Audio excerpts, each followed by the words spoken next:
Good evening and welcome back to another episode of The Longing, where today we are once again going to be continuing to read Homer's Iliad. So, let's crack on.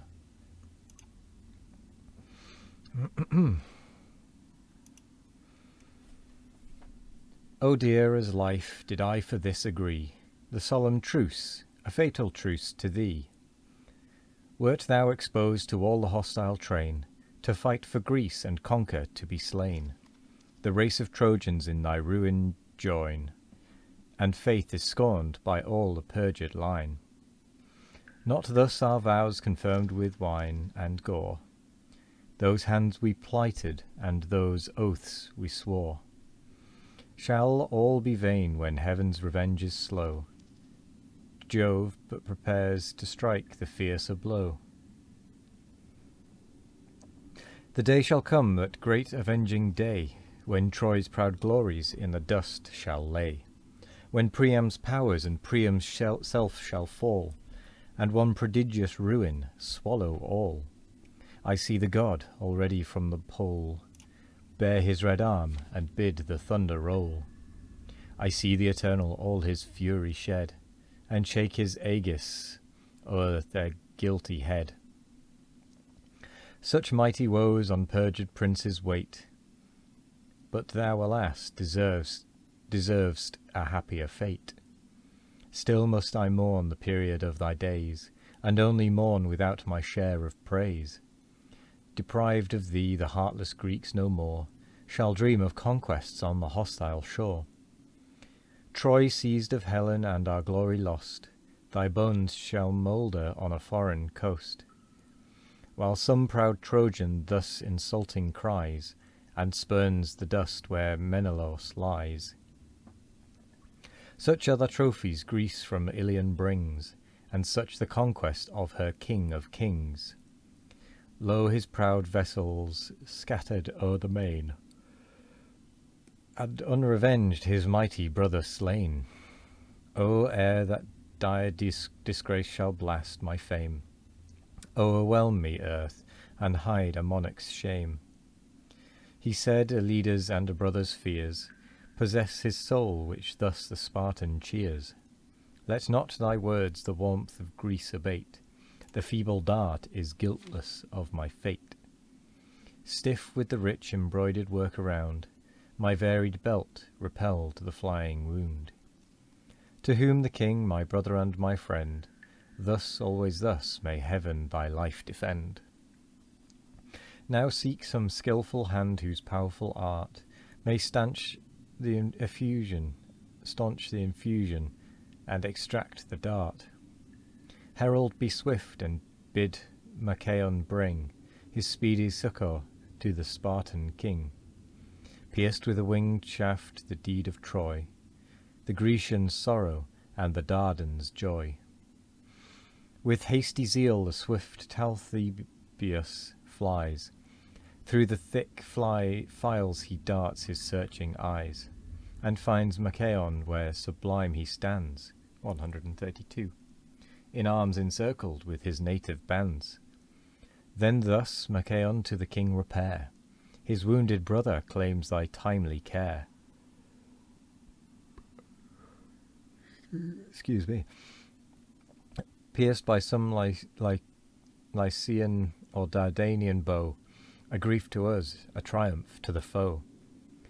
The heavy tidings grieved the godlike man, swift to his succour through the ranks he ran.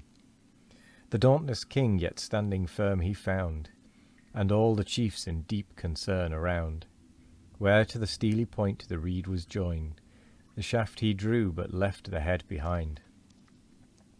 Straight the broad belt with gay embroidery graced, he loosed the corselet from his breast unbraced, then sucked the blood and sovereign balm infused, 133, which Chiron gave, and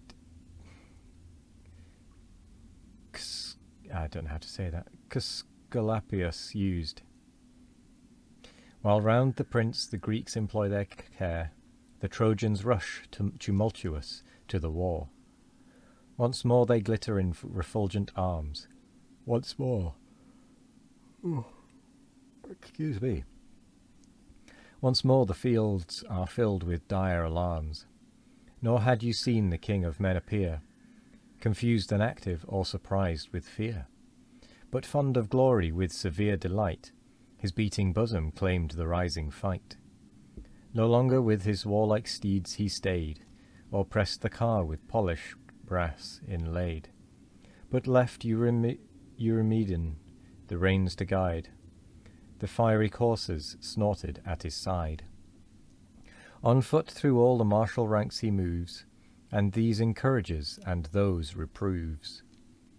Brave men, he cries, to such who boldly dare urge their swift steeds to face the coming war. Your ancient valour on the foes approve. Jove is with Greece, and let us trust in Jove. 'Tis not for us but guilty Troy to dread, whose crimes sit heavy on her perjured head. Her sons and matrons Greece shall lead in chains, and her dead warriors strew the mournful plains. Thus with new ardour he the brave inspires, or thus the fearful with reproaches fires. Shame to your country, scandal of your kind, born to the fate ye well deserve to find. Why stand ye gazing round the dreadful plain, prepared for flight, but doomed to fly in vain?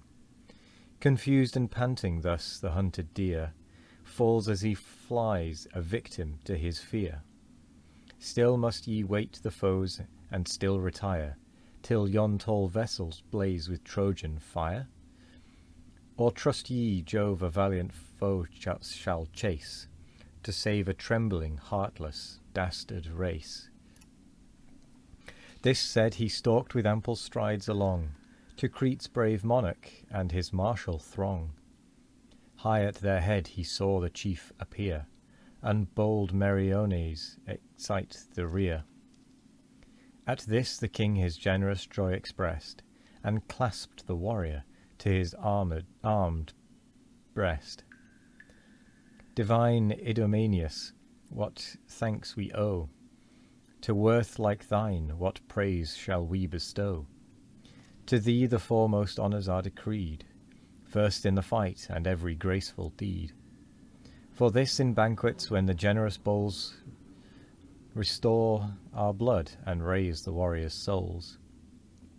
Though all the rest with stated rules we bound, unmixed, unmeasured are thy goblets crowned.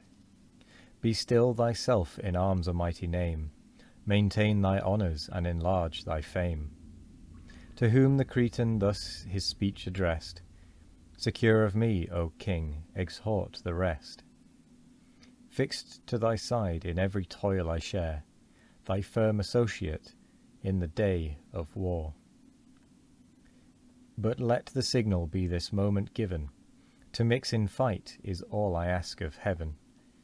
The field shall prove how perjuries succeed, and chains or death avenge the impious deed.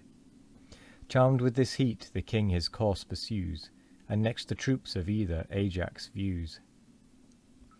In one firm orb the bands were ranged around, a cloud of heroes blackened all the ground. Thus from the lofty promontory's brow a swain surveys the gathering storm below.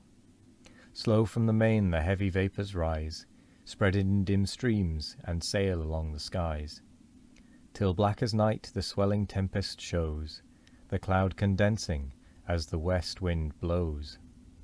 He dreads the impending storm, and drives his flock to the close covert of an arching rock.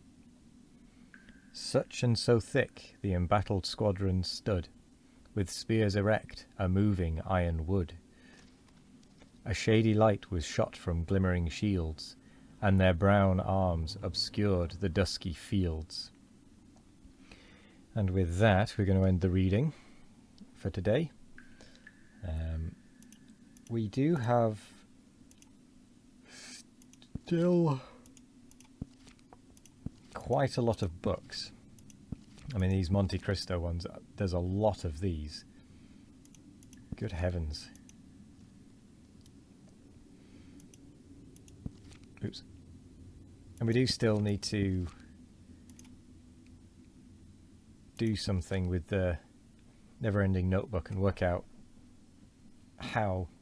I have a theory about it, but I'm going to wait until after day 400 before trying that theory, because I am a little concerned that if I try it and I get it wrong, I'm going to mess things up. So there we go. But there are a lot of books still to read. Maybe we will end the series before we read them all, and I may just come back and read them every now and again as separate standalones. But anyway, for now, that is the end of the episode. So thank you very much for joining me today.